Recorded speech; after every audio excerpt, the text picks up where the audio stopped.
It's a common story when asking residents throughout St. John Parish.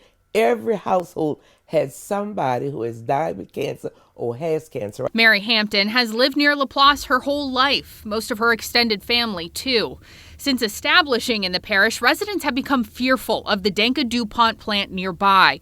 It's the only plant in the U.S. that produces neoprene rubber and emits chloroprene into the air, a compound the EPA has labeled a likely carcinogen.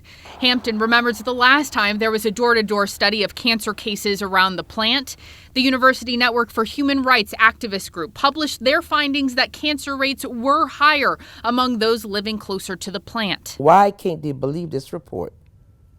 If you have this report and you also have the Irish report from years ago. But since continued criticism of the report and continued outcry from community members, LSU Health with state health leaders are launching another cancer study in St. John Parish. There had been a report saying rates were much higher and implied that the Louisiana Tumor Registry had missed some of the cases. Dr. Edward Trapito with the LSU School of Public Health says grad students will help gather data via door knocking to help determine if the rate of cancer around the plant is the same or different from what the Louisiana Tumor Registry reflects.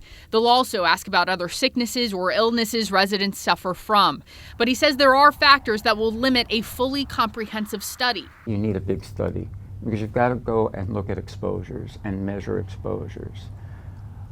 We don't have the money, and in some ways there's expertise that we would need to bring in to be able to do a really good job. A lot of questions that I personally have that I've been trying to find out about the tumor registry. Hampton says she and her family and neighbors have many stories of cancer, sicknesses, and symptoms to report.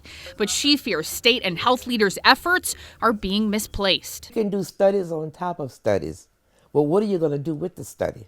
It's frustrating. It is. Because all the time that you're taking for this, something could be done. It could be done.